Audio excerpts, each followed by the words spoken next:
नमस्ते दोस्तों। आशा रखता हूँ आप और आपका परिवार कोरोना वायरस से सुरक्षित होगा। आज मार्केट बहुत वोलेटाइल रहा। एक कैप डाउन ओपनिंग के बाद मार्केट रिकवर भी हुआ, उसके बाद दोपहर के सेशन में एक बार फिर से नेगेटिव हुआ, उसके बाद फिर से पॉजिटिव हुआ और अंत में थोड़ा बहुत नेगेटिव होकर बंद आया। जिस हिसाब से लग रहा है कि ग्लोबल मार्केट आज स्टेबल थे, तो हमें लग रहा है कि आज जो वोलेटिलिटी थी वो ड्यू टू एक्सपायरी थी, मंथली एक्सपायरी उसकी वजह से ही थी। कल मार्केट थोड़ा स्टेबल ही रहना चाहिए।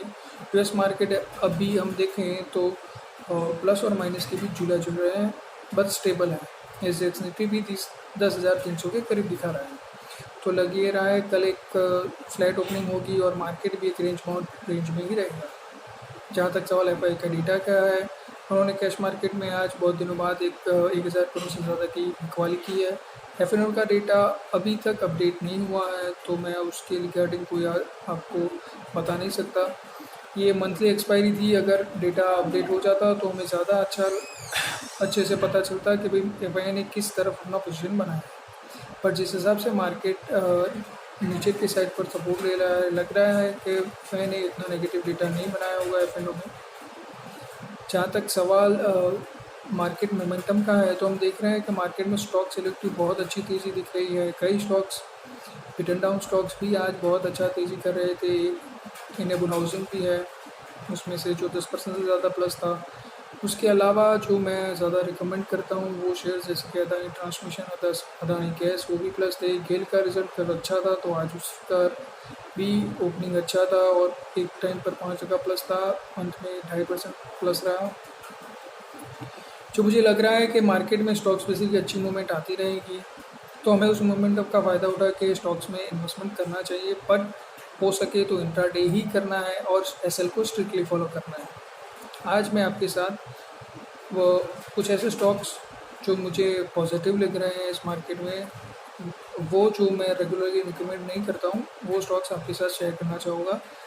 ऐसे 4 स्टॉक्स हैं। एक है एपेक्स फ्रोजन फूड, जो श्रिंक सी फूड की बनाने की कंपनी है। शायद मैंने पिछले हफ्ते वीडियो में भी उसको रिकमेंड किया था।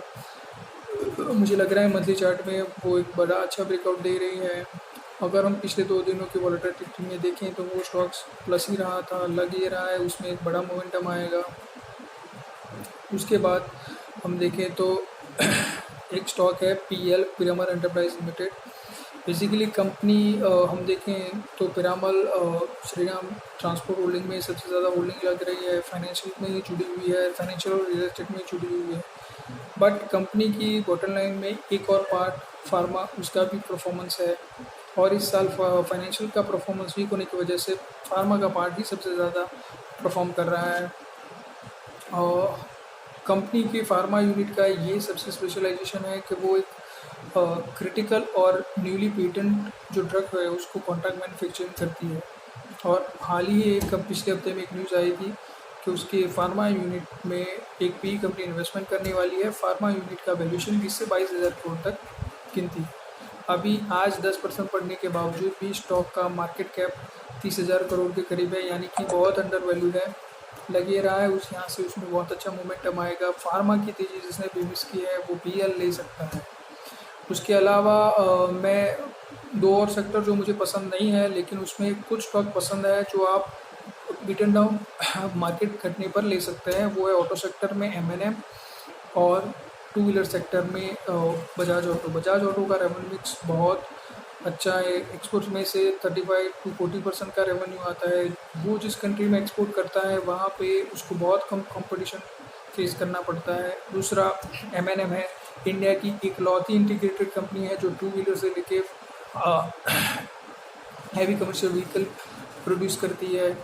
और अभी उसका पैसेंजर यूटिलिटी व्हीकल में बहुत कम मार्केट शेयर है, बट फार्म यूनिट जो उसका है वो बहुत फार्म इक्विपमेंट का यूनिट बहुत अच्छा परफॉर्म कर रहा है। तो ऑटो सेक्टर में ये 2 कंपनीज मुझे सबसे ज़्यादा पसंद है।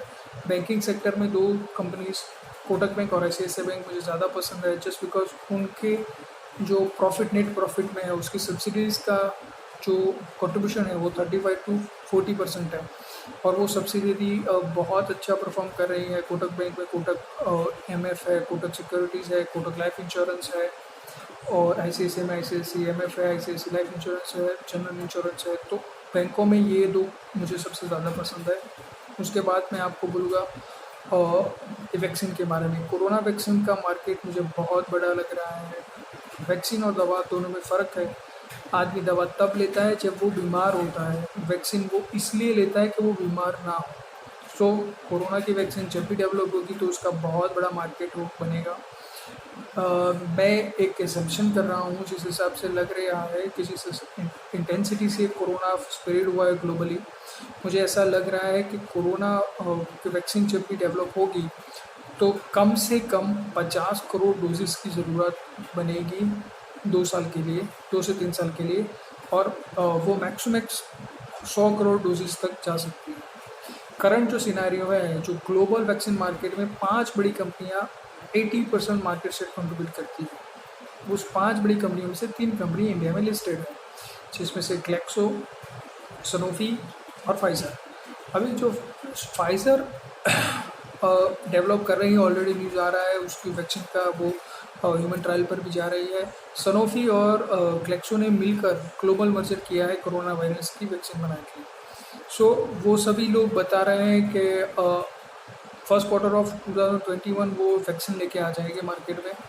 तो अगर वैक्सीन के प्ले के लिए किसी को भी आगे आना है तो इन तीनों में से 2 कंपनीज मैं आपको रिकमेंड करूँगा, ग्लेक्सो और फाइज़र। आप लॉन्ग टर्म के लिए होल्ड कर सकते हैं। जब भी कोरोना की रसी आएगी तो उसकी वजह से बहुत प्रॉफिट होगा।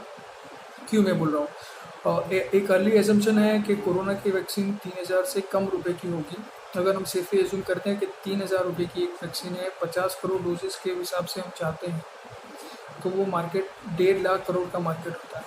और जो मेरा एजम्पशन है वो मैं ग्लोबल, ये मैं आपको ग्लोबल आंकड़े दे रहा हूँ, ग्लोबली 1.5 लाख करोड़ का वैक्सीन का डिमांड आएगा, जो मुझे लग रहा है 2 साल के लिए आएगा। और उसमें से इंडिया कंट्रीब्यूट करेगा ऑलमोस्ट 15 to 20%। सो इतना बड़ा मार्केट आने वाला है और उसमें से ये कंपनीज के पास मार्केट जाएगा ही जाएगा, क्योंकि उनका डिस्ट्रीब्यूशन नेटवर्क वगैरह बहुत अच्छा है। तो लग ये रहा है कि ये कंपनीज अगर 1 से 2 साल के लिए आप ले रहे हो तो यहाँ से 30 से 40% का मोमेंटम बनना बहुत पॉजिटिव आउटलुक लग रहा है। तो उसके लिए आप सोच सकते हैं। अब सवाल रियल है कुछ नेगेटिव आउटलुक वाली कंपनीज, मैं फर्स्ट टाइम मेरी वीडियो में नेगेटिव आउटलुक वाली कंपनीज को आपके साथ शेयर कर रहा हूँ। मुझे एशियन पेंट और पेंट कंपनीज नेगेटिव लग रही है। मुझे नहीं लग रहा है कि उनके कोई भी वॉल्यूम ग्रोथ और कोई भी ग्रोथ आने वाले 6 महीने में कुछ दिख रहा है। सो भले ही एशियन पेंट और बजरंग पेंट का मार्च क्वार्टर का रिजल्ट अच्छा रहा, लेकिन आने वाला 1 साल के लिए अच्छा नहीं है। अभी के लिए वैल्यूएशन बहुत बड़ा है, तो उसमें बड़े करेक्शन आने की एक्सपेक्टेशन है। दूसरी 2 कंपनीज है पीवीआर और आइनॉक्स। जैसे हम देख रहे हैं कोरोना वायरस के केसेस बढ़ रहे हैं, उस हिसाब से लग नहीं रहा है कि थिएटर ओपन होंगे। थिएटर ओपन भी होंगे तो बिग बजट मूवीज़ उसमें रिलीज़ नहीं होगी, जो क्राउड पुलिंग होती है। तो नहीं लग रहा है ये पूरा साल उनके लिए बिगड़ा हुआ लग रहा है। वैल्यूएशन अभी भी बहुत हाई है, तो यहाँ से उनका भी करेक्शन दिख रहा है। ये नेगेटिव आउटलुक वाले स्टॉक मैं इसलिए बोल रहा हूँ कि अगर हम देखें तो पिछले हफ्ते इन स्टॉक्स में पॉजिटिव मूवमेंटम आया था। अगर आप उसमें बाय कर रहे हैं तो आप बिल्कुल सावधानी रखिए।